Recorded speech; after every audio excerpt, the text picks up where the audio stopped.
침상 목욕 시 대상자의 얼굴을 닦는 순서로 옳은 것은 1. 눈, 코, 귀, 입 2. 눈, 입, 코, 귀 3. 눈, 코, 입, 귀 4. 귀, 눈, 코, 입 5. 귀, 눈, 입, 코. 목욕 시 침상 목욕과 통 목욕 이때 닦는 순서가 다릅니다. 침상, 침대에서 목욕은요 위에서 아래로, 통 목욕은 발끝에서 위로 이렇게 이해해 줍시다. 그래서 눈, 코, 입, 귀 이렇게. 튜브형 이동 욕조를 사용하는 방법으로 옳은 것은 1. 욕조를 잡고 일어나거나 앉는다. 2. 한 번에 여러 사람이 사용한다. 3. 평평하고 이물질이 없는 장소에서 사용한다. 4. 송곳이나 날카로운 도구가 닿는 곳에서 사용한다. 5. 응급상황 발생 시에는 배수 밸브를 닫고 즉시 공기를 주입한다. 이런 문제는요, 상식 문제예요. 상식 문제. 이거는 그냥 책에 따로 나와 있는 것이 아니라 그냥 우리가 상식적으로 풀어라 이런 문제예요. 그래서 튜브형 이동 욕조예요. 튜브로 된 이동하면서 쓸 수 있는 욕조란 뜻이죠. 자, 그러면 여기에서 튜브형인데 욕조를 잡고 일어나거나 앉는다. 위험하겠죠. 고정된 게 아니니까. 그리고 한 번에 여러 사람이 사용한다. 이것도 상식적으로 아니라는 거 알겠죠. 자, 그럼 이런 건 어떻게 해요? 평평하고 이물질이 없는 장소에 사용해야 되는 게 안전하겠죠. 튜브형이니까 이게 뭐예요? 구멍이 쉽게 뚫릴 수 있겠죠. 그래서 4번 송곳이나 날카로운 도구가 닿는 곳에서 사용하는 것이 안 되죠. 자, 그리고 배수 밸브를 닫고 공기를 주입하면 안 되겠죠.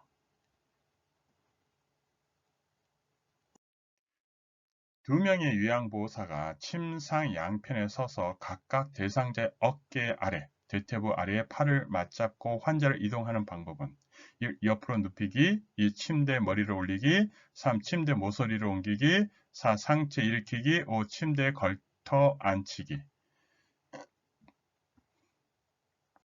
요양보호사 시험이 여러 개 나오는 게 아니에요. 요것의 기본적으로 이동은요, 휠체어 이동, 침대 머리로 이동, 그 정도만 정확하게 기억을 해주면 됩니다. 그리고 침대 이제 가상자리로 이동 이런 것도 있어요. 그래서 대표적인 거 한번 살펴보는 거예요. 그러면 이것이 바로 침대 머리를 올리는 거예요.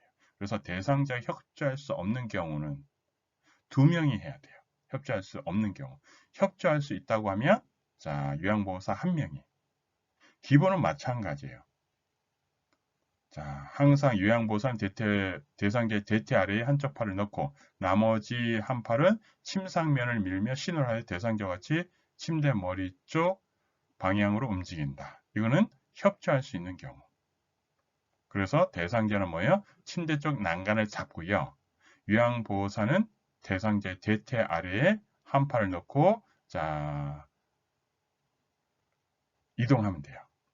자, 협조할 수 없는 경우는 요양보호사 두 명이 필요하죠. 똑같아요.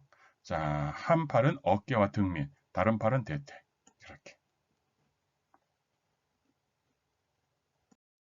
휠체어로 경사가 급하고 폭이 넓은 오르막길을 오르는 방법으로 오르는 것은 이 앞바퀴를 들어올리고 이동한다.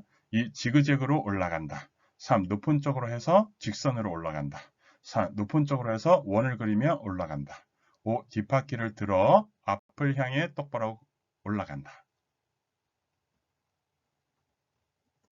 자, 요양보호사가 지켜야 되는 것은 규정이에요. 그리고 일을 할 때 가장 중요한 게 공감이고요.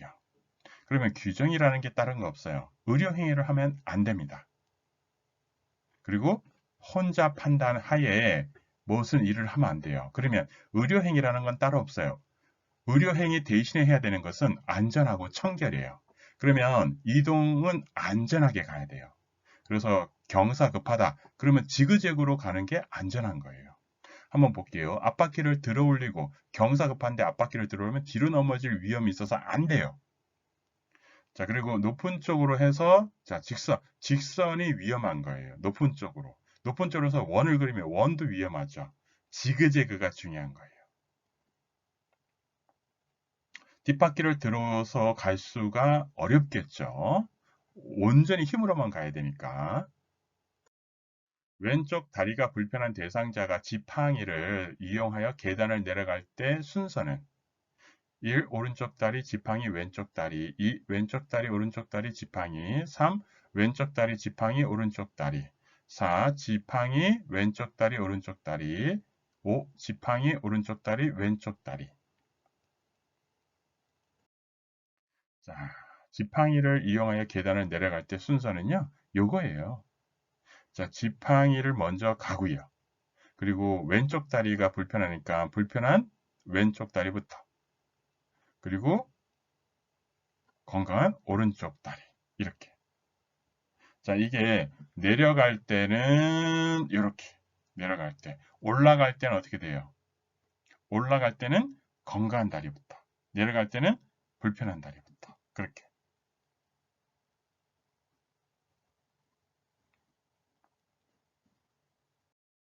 감염 예방을 위해 대상자의 배설물을 위생적으로 처리하는 방법으로 옳은 것은 이 혈액이 묻은 의복은 더운물로 닦는다.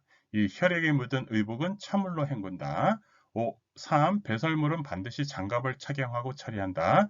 4. 배설물을 만질 때 손으로 만져도 된다. 5. 일반 쓰레기와 함께 섞어 배출한다. 안전하고 위생이라 그랬어요. 안전위생. 그래서 배설물은 반드시 장갑을 착용하고 처리하는 겁니다. 그리고 일반 세탁물하고 오염 세탁물은 구별해 줘야 돼요.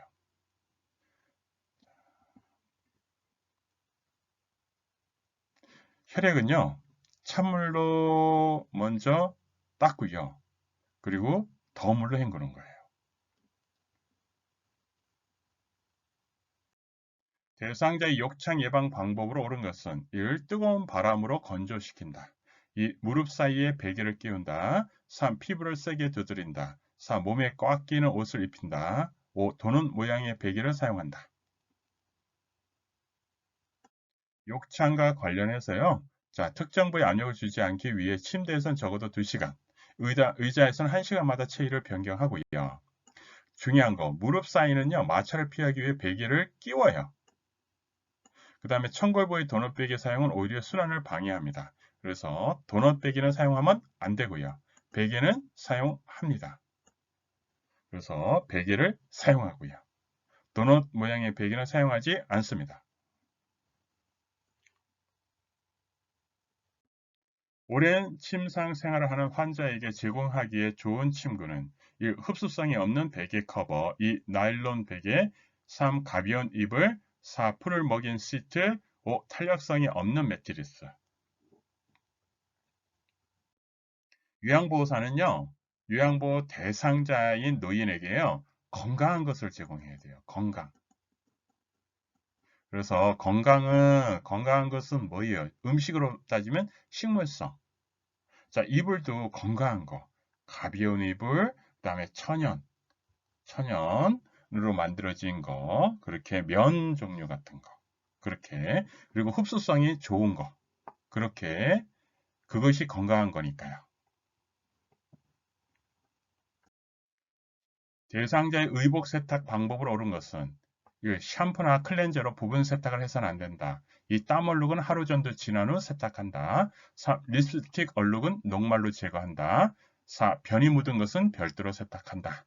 5. 튀긴 기름 얼룩은 얼룩 부위를 손가락으로 비벼서는 안 된다. 자, 변이 묻은 것은 별도로 세탁하는 거죠. 자, 여기 살펴보면 커피는 식초 1대1로 해가지고 닦아주면 되고요. 땀은 그냥 바로바로 재빨리 자, 이제 빨아주거나 처리하면 되죠. 립스틱은 중성세제, 파운데이션은 알코올, 그 다음에 튀김가루는 주방용 세제, 혈액이나 체액은 찬물로 닦고 더운 물로 헹구면 돼요. 자, 요거 정리.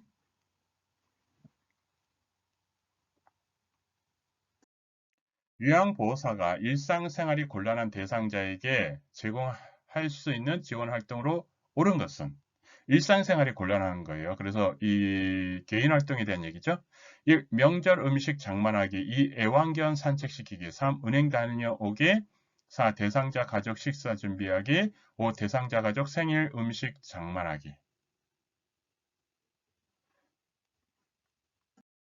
은행 다녀오기죠. 이게 개인활동 지원 서비스예요. 개인활동 지원 서비스. 합격하세요.